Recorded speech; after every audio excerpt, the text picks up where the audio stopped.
Remember when Noah survives the flood in Genesis chapter 9? Right after that, there's this weird story that's shrouded in mystery. Noah gets drunk, finds himself naked, and then his second-born, Ham, does something very odd to him. The text says Ham looked at his nakedness. Noah goes full rage, curses Ham's son, and then the story ends. So what did Ham really do? Why was this such a massive deal to Noah? Why does Noah think this deserves a curse? Let's jump into Genesis 9, 18 through 25 and find out. So we are here in Genesis 18, verse 25, where Noah says, "Cursed be Canaan," and this is Ham's son, "a servant of servants shall he be to his brothers." Now, we're familiar with Canaan and their role in the Old Testament and the nation of Israel, how they relate to each other. To summarize Genesis 9, God blesses Noah, his family, the animals, makes a covenant with all of creation because of Noah, I believe. And then Noah's son, Ham, is cursed for doing something very, very odd. So we already unpacked the correlations between this story and Genesis 3. Now I want to go back and ask some questions that I think will give us deeper insight into potentially. I know you're wondering, just tell me what happened. I personally am not confident enough to say I know what Ham did. I have some theories, I have some ideas, and I just want to present them to you as honestly as I can. So Noah began to be a man of the soil, and he planted a vineyard. Okay, so I have a few questions just about that. And I believe asking questions about the text will give us deeper insight. I'm like sure of it. I've seen it myself. How much time has passed since they came out of the ark when we get to this point in the story? And there are some questions that can't for sure be answered. Like, we don't have the data. You can speculate. But just by asking these questions, it might prompt other thoughts and other revelations and insights into the story. Maybe you won't answer that question directly. Maybe we don't know. But that prompts something else in you. You go, oh my gosh, that makes sense. So why did Noah become a man of the soil and specifically plant a vineyard, right? Did Noah know what he was doing when he was getting drunk, planting a vineyard? How long did it take for Noah to learn about fermentation and how much needs to be consumed to get drunk? You know, how much experience did he previously have, or how much history did he have with, the fruit of the vine and getting drunk that we don't have recorded in the story, of course, so we can speculate, but these are just questions I ask that, of course, we can't for sure answer, but I believe they're helpful in guiding us on the right journey. Did Noah even know what drunkenness was and how drunkenness worked? So I think we take these things for granted when we don't ask questions. Was Noah intentionally getting drunk, or was this a complete accident? Was it common knowledge that drunkenness was not good, that it wasn't the will of God to have your senses dulled and nullified? And even before we have Torah, is this common knowledge? And if Noah was purposely getting drunk, was it an objectively wrong thing to do? Like, was he rebelling and dishonoring and disobeying God intentionally? Or was it something that he knew he was doing, but he didn't know it was wrong? Was it known to Noah? Just questions I have. He drank of the wine and became drunk and lay uncovered in his tent. Verse 21. Question I have is, why did Noah get uncovered? You can get drunk without being uncovered. You can get drunk without being naked. Okay. So how did this happen? Why did drunkenness lead to him getting undressed or being uncovered? Did he undress himself, or did someone else do it? So just because Noah's literal nakedness is referenced here, we'll see Shem and Japheth cover his literal nakedness. That does not mean that that is all that's going on in this text. That does not mean that there's nothing deeper happening here. I believe potentially there are other things at play. So it's at least Noah's literal nakedness being covered. And so a question I ask is Noah wrong for laying naked? Is this something that God is going, this is not good? Or was this something God frowned upon? And why does it matter that he's specifically in his tent? Okay, verse 22. And Ham, the father of Canaan, saw the nakedness of his father and told his two brothers outside. It's interesting that they're outside the tent. How did Ham get in the tent? Also, why is Ham referred to here as the father of Canaan? Right? Why this passing statement about, and Ham, the father of Canaan? You're like, whoa, pause. Does he have this son right now? Does he have kids? Are we just supposed to look back in hindsight and know, and by the way, he's the father of Canaan? Why does that matter? Why is that important? If we don't even know who Canaan is till the next chapter, and we're like, oh, that's right, he's his fourth or third son. Like, why do we have this passing statement in reference to Ham and his son Canaan? What does Canaan have to do with this tragic failure in this story? Why are we told about him? Before we're formally introduced to Canaan in chapter 10, Why this passing statement about him? What exactly did Ham even tell his brothers? It says he told his two brothers outside. What did he tell them? It doesn't say Ham actually uncovered the nakedness of his father. I think people imply and assume that.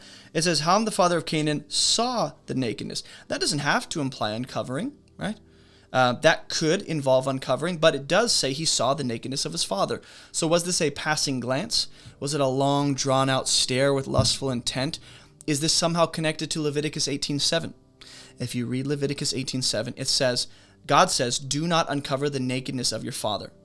And you're like, what does that mean? Well, to uncover the nakedness of your father in that context, in that specific instruction, means to lie with your mother and uncover her nakedness, or to commit sexual acts with her. That's to uncover your father's nakedness, because that's his wife. That's not the only way to uncover father's nakedness, but that's the contextual definition there, Leviticus 18:7. So is that what's happening here? Because it says Ham saw, which is similar to Eve seeing the fruit, the forbidden fruit, and then she took. So, how did Ham even get in the tent? How long was he in the tent? What was the progression of events? Why don't we have that recorded? Did Ham have anything to do with either Noah's nakedness or his drunkenness? Or was Noah drunk and naked without Ham being involved? Sort of how, the reason I make this correlation, possibly, is because the serpent played a role in Adam and Eve being naked, or being exposed at least, and being aware of their nakedness and having their senses affected. So might Ham be playing that role in this story as well? Verse 23, then Shem and Japheth took a garment, laid it on both their shoulders. I wonder why, I never asked this, but I wonder why it's clarified that they laid it on their shoulders. It just seems like you could easily say they brought a garment and covered him.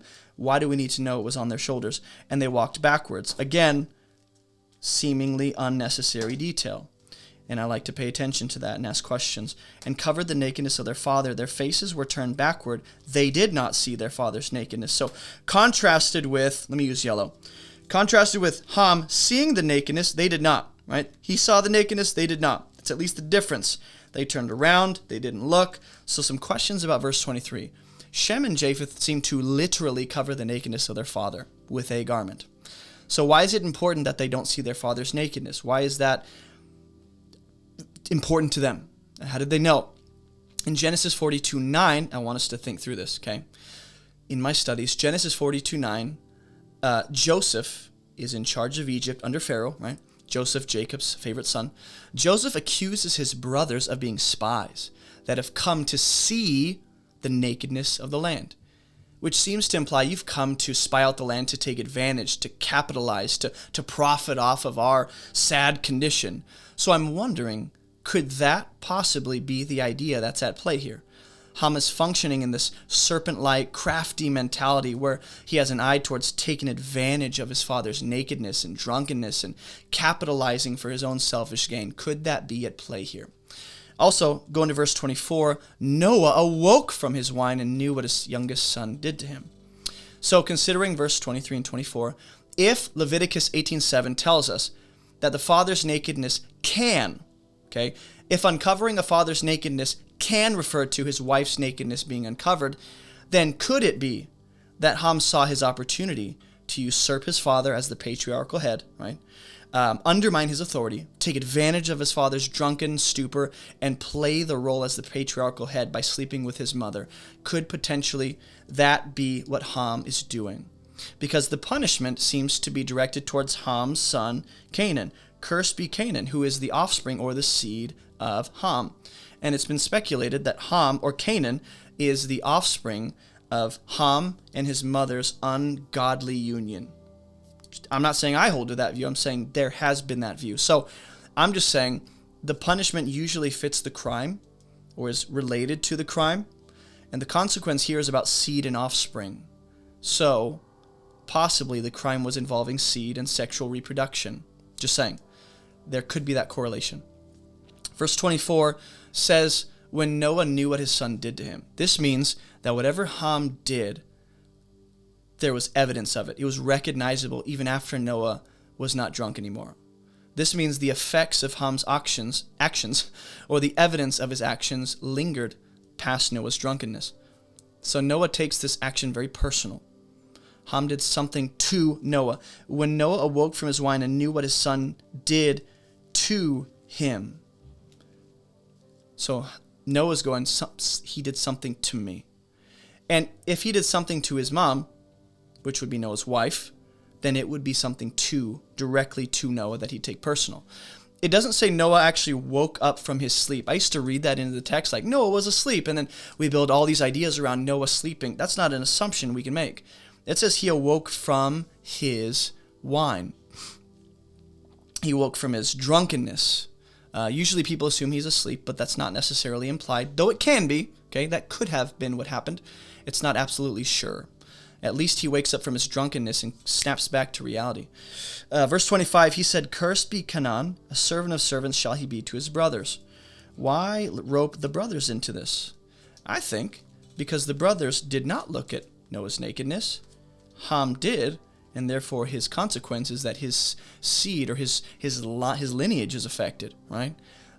Real quick, if you don't know me, my name is Jason, and I have some free gifts for you at abovereproachministry.com. Go to the website or click the links in the description below to check out all of our free Bible study resources. We have online Bible classes, devotional studies, Bible study workshops, all of my sermon notes, and more. You can even join our online church community on the Discord app. We also have discussion groups all around the world, and if you don't see one in your area, message me and we'll help you start a launch group. I personally lead a group in Spartanburg, South Carolina. If you live in the area, we'd love to have you join us on Fridays for Bible study. So contact me if you're interested, and if you or your church would like me to come preach or teach, just message me or shoot me an email and we'll see what we can do, because I love preaching in person. If you're a new follower of Jesus, click the New Believers section to access everything we recommend for new believers. And be sure to snag a copy of my book, Fruitful, to support this ministry. All right, that's all I got for you. Let's jump back into the video. So, is Noah right in cursing Ham? That's a question that I have that maybe you've never asked before. But is Noah making proper judgments? Is Noah taking the place of God by making such a judgment and pronouncing this curse upon his grandson? Let's not forget who Canaan is. It's his grandson. So, the question I ask is, Noah's curse here upon Canaan, is that according to God's will? Is this in line with God's judgment? Or is Noah making improper judgments and overstepping his authority here? And also, why is God silent throughout the story? God talks a lot up to verse 17 and then nothing. The rest of the story is quiet. The text doesn't record God saying anything about Noah's curse that he gives to Ham or Canaan, or whether that's right or wrong. The text does not record God saying anything about Noah's drunkenness or nakedness or Ham's action being right or wrong. And I just want to ask, why is that? I don't think we can make an argument from silence and say, well, if he didn't say anything, it's okay. We see a lot of examples in Scripture why that's not a good conclusion to come to. But also, question about Ham's son, Canaan. Is Canaan even born yet? Or is this a prophetic statement about Ham's future descendants? And Noah saying, when you have kids, I'm deciding his name's Canaan. Or maybe you already told me, Dad, when I have a son, his name's going to be Canaan. And Noah goes, well, Canaan's going to be cursed. If Canaan is born already at this point, and if Canaan is born at this point, and Canaan is the youngest of Ham, that means his other sons are alive at this time too, assuming Canaan is the youngest chronologically. But whether or not Canaan is born, why is Noah's anger directed towards Ham's son? Does this reveal something about Ham's crime? Because in Genesis 3, God curses the serpent and says his seed will be at enmity with the seed of the woman. So Eve and the serpent's consequences both have to do with seed. So I'm just saying, we potentially see that here with Ham. His seed is cursed. Verse 26, he also said, blessed be the Lord. Now it seems like Noah here takes a turn, a little bipolar. Cursed be Canaan, blessed be the Lord, the God of Shem, and let Canaan be his servant. So it's like, whoa, Noah, what's going on here, buddy? You okay? Are you sure you're not drunk still? Why is Noah's curse for one son a blessing for the other two? Cursed be Canaan, blessed be the Lord, the God of Shem. And I'll get to the whole blessing God part in a second. Why did the other two sons get roped into this? And I think it's because they didn't look, they turned their backs, whereas Ham didn't. But elsewhere in Scripture, we'll see this idea of blessing upon one doesn't necessarily mean curse for the other. Cain and Abel. Abel was blessed and regarded with favor, and God said, well, Cain, you can be too. Cain had a chance to be blessed too, but when the evil are cursed throughout Scripture, it is a blessing to the righteous. We'll see this idea all throughout the Bible, where protection for God's righteous means judgment upon the wicked, and vice versa. So life for the righteous in new creation will mean the destruction of the wicked in God's new world. Also, God does seem to honor the curse and the blessing Noah gives. He's going to talk about Japheth after this. It doesn't mean God was in agreement necessarily, or that this was the ideal, but we do see kind of like how Jacob pronounces things about his 12 sons and their future. Same thing kind of happening here. Noah's speaking the future over his kids. Whether this is prophecy, and Noah's just like, he's seeing what's going to happen, or Noah's, prophetically declaring, this is going to happen, I'm cursing you, I'm blessing you. Either way, we do see these sons and their descendants experience pretty much what Noah said they would. And then why does Noah bless God? Blessed be the Lord. It doesn't say he blesses Shem explicitly the way he does with Japheth in the next verse. He says, may God enlarge Japheth, and we'll get to that. He says, blessed be the God of Shem. And this doesn't mean Shem is not blessed, okay? Don't misunderstand what I'm saying. But it seems as though Shem's blessing is the result of being connected to God, who extends blessing, right? So because of his proximity and relationship to the Lord, because the Lord is blessed, so is Shem. And then verse 27, also note that part of Canaan being cursed, he's a servant of Shem, which you should think sounds like Jacob and Esau a little bit. Yeah. May God enlarge Japheth, another blessing upon his son. Let him dwell in the tents of Shem. Oh, it seems like they're blessed together. Like this is a brotherly blessing. But then it's, let Canaan be his servant. After the flood, Noah lived 350 years. All the days of Noah were 950, and he died. Why does this story end Noah's career? At least what's recorded. Why is this the end of Noah's story? It's a question I have. Here we see that sin causes a rift between family members, right? And the consequences of sin is ruined relationships. Just as we see with Adam and Eve in Genesis 3, and Eve's offspring with the serpent's offspring and Adam's relationship to the ground, the result of sin is that brothers are now in opposition to each other. Cain and Abel, especially, we see that. Joseph and his brothers, we see that. It goes all the way down the line, getting to Jesus. Then verse 28, what did Noah do to the, for the remaining 350 years he was on the earth? It's a long life. Think about how Noah's anger and the cursing of his grandson relates to the story also of how Moses strikes the rock 2 times. I think that story is worth connecting here. One thing I do see similarly is Noah and Moses both seem to act out of character, overstep their authority, and act in anger towards someone that has wronged them. So I think that's worth meditating on at least. The idea of God's righteous chosen man lashing out, overstepping their authority, dealing with consequences, that kind of thing. So after the flood, Noah's life, boom, I want to end with this. What exactly did Ham do? We have all these components of his intent and the purpose and the results and what he was doing, and people speculate. Okay, I'm just going to say it like this. People speculate. Whether you're using ancient Jewish literature or commentary or whatever it is, you can't definitively say. So I'll say this. It at least involves seed, nakedness, undermining the authority of the one who's in charge, diminishing the image of God in another human, right? So some say that Ham actually castrated his father. That is one view. Some say that because of Noah being prevented from having more descendants and Ham stopping his seed, he curses Ham's seed. Some say that Ham actually slept with his mother or did something violating, and others say Ham just looked a little too long at Noah's nakedness. It was like weird. But consider every component in this story that parallels to Genesis 3. And I think you'll find out that what Ham did specifically, isn't necessarily the main point of the story. As much as we want to know, tell me what he did, that's not the point. It's the point that God made a covenant with all creation, knowing humanity would descend right back into the depravity we saw in Genesis 6. So, human history repeats itself.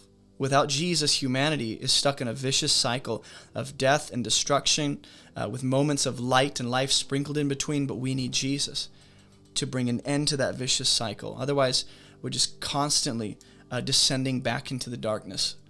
And that's what we see even with Noah and his sons. So it's the story of human rebellion and sin and wickedness on repeat. Even in the midst of a faithful man who was righteous and chosen by God, Noah, his sons, aren't going to follow in his footsteps, not all of them. So that is how we're going to close out Genesis 9.